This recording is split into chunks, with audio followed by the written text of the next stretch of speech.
Okay, so I heard what all of you said. The majority of you said to stay away from this 2001 Mercedes-Benz S600. I'm nervous as hell right now. Like, I'm very nervous because I just bought the damn thing for $1,680. Here it is. This is from IAA. This was donated to charity. So the money does go to charity, which is good. That makes me feel better. We don't know the mileage. We don't know really anything about it at all. But I do know this. And don't mind the mess. I really need to organize my office space here. It's getting a little cluttered. But here's what we do know. We have a Carfax that shows it's never been in an accident. No damage ever reported, 6 owners, 43 service records. 111,000 miles was the last reported mileage. Now, I could go through all these pages with you and take up a lot of your time. Maybe we'll do that later, but for now I'm going to tell you some of the important things about this car. The main things I want to point out is it has been serviced by the dealership its entire life. Last reported mileage was 111,000 miles, and that was about a year and a half ago, if I remember correctly.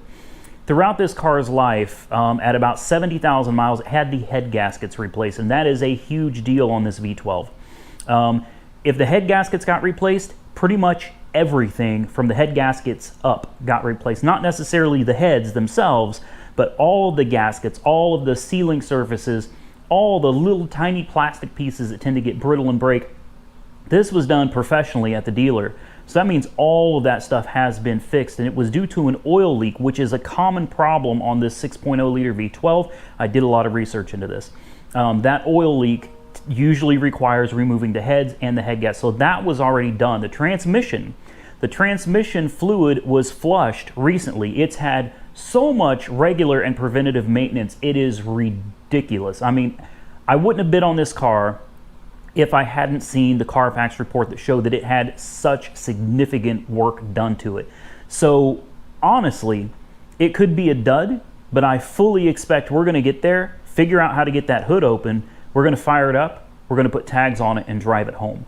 That's what I expect. Now, that may not be how it goes, but I expect that this is going to be one of those rare cars that you just get a good deal on because you took a risk.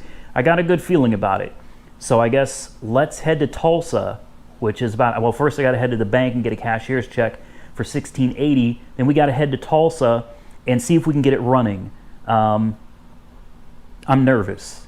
I'm really nervous because this thing could end up being a paperweight. Now, regardless, here's the good part. Regardless of whether it's a paperweight or not, we own an S600 V12 Benz that if I wanted to, I can go to my bank right now, and that $1,680 I just paid for it, I could go to my bank and borrow $5 grand on it today. Like, give me 30 minutes, I'll have $5,000 cash in my hand. So, you know, it's not really a big deal.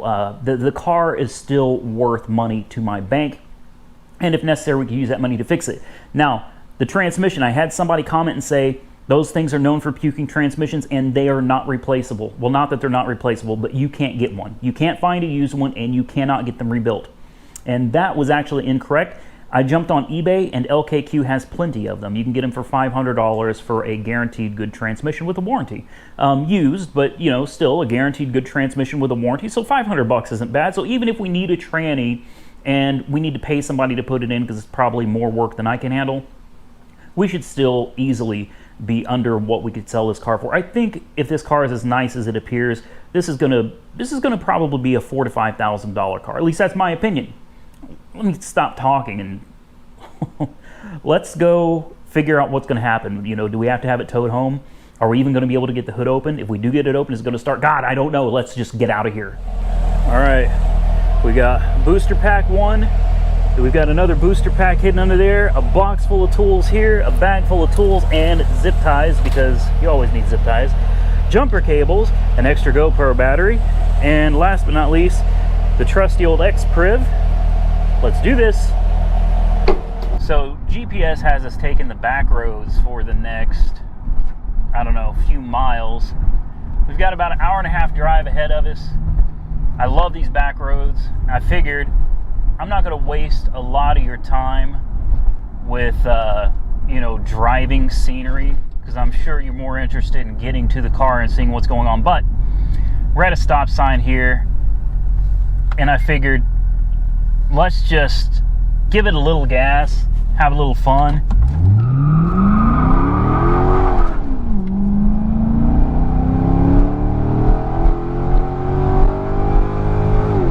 Wow. There you go.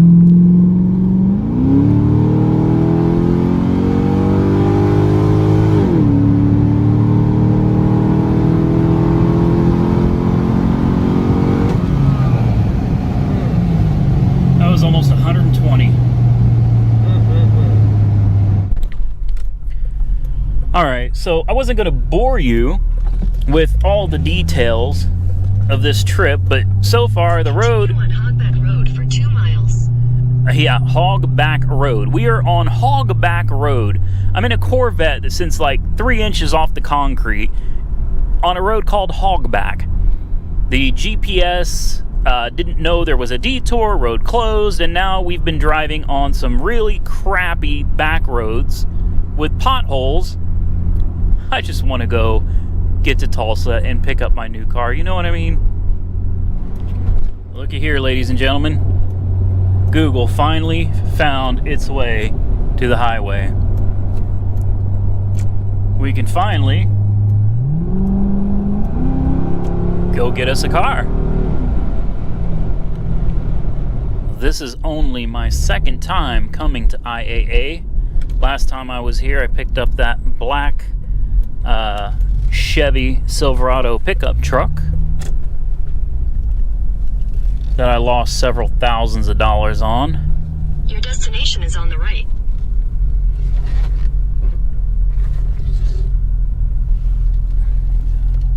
And we're here. All right, so we got the title. Everything is good. They told us to pull back here into this like loading lot. It's my first time at the Tulsa IAA. I want to give a big shout out to the staff here. They were very friendly, very helpful, really nice people. It's not always that way at all auctions, so very, very cool. We're just going to pull in here. So we're just going to wait here until they bring out the Mercedes, and then we'll see if we can figure out how to pop that hood and hope that it starts with a jump. And here comes the Benz right in front of us. Looks like they're going to put it right here next to the Corvette. There she is. V12. Let's have a look. All right, so here's the first look at the 2001 S600.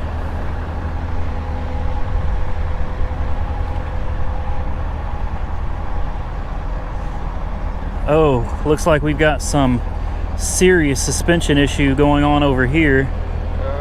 Did not see that. Hopefully it's some kind of an air ride that will pick itself back up. Again, it was just picked up in the air too, so it's possible. Is this an AMG? This has AMG wheels on it. Right there, AMG wheels. Huh. The hood is definitely stuck on one side. Tim, I need you to go in there and pull the hood latch. See, it's actually low on this entire side, so I'm betting it's because they picked it up on that thing and it's unlevel. Hopefully. See if we can find the hood latch. Right here. Go lift that hood up if you would. Let's see if it opens like this. There we go. Well, there's a hood latch that you got to release right here. You got to pull it. There you go. It said that the hood was stuck, so they couldn't open. Oh, it looks like it's been parked for a while. Yeah. It's got peanuts and rat's nests all over it. Yep. It got squirrely. It doesn't feel like it has any water in it at all. Completely empty.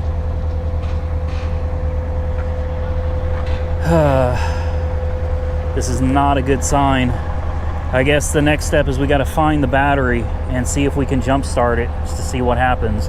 I'm thinking this isn't going to drive home. Oh, you know what? No, this is for coolant. I thought maybe this was for air, but that's definitely for coolant. It looks like we've got coolant in the reservoir right here. Yeah, we do. It's full of coolant. Interesting. Okay. Battery is in the trunk is what it says.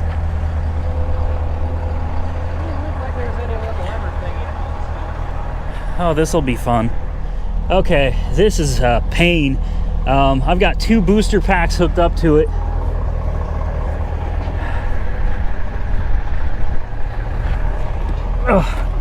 We've got the key.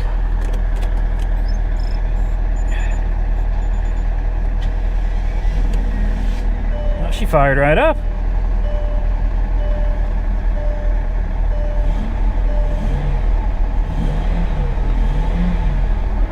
Oh, we got a lot of lights. SRS, brake light. Does it go into gear? It does. Parking brake was on.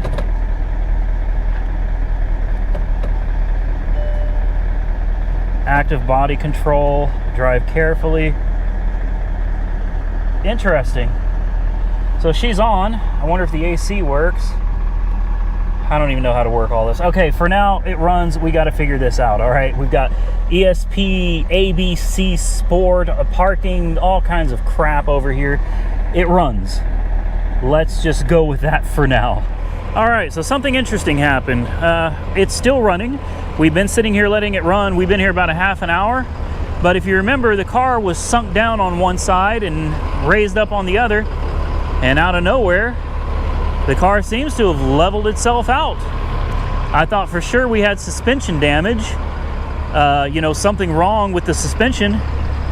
But it seems to be okay.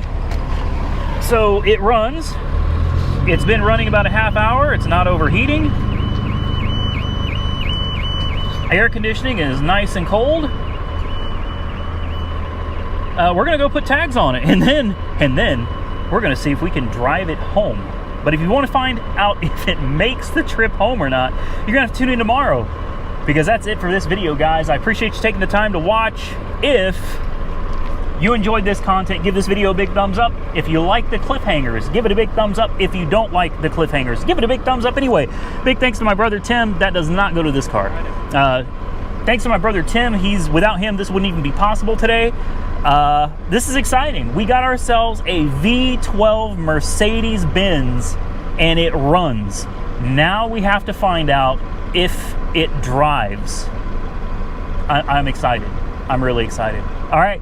Stay safe out there, everybody. I'll catch you soon, which means tomorrow, in the follow-up video to tell you whether this car made it home or not.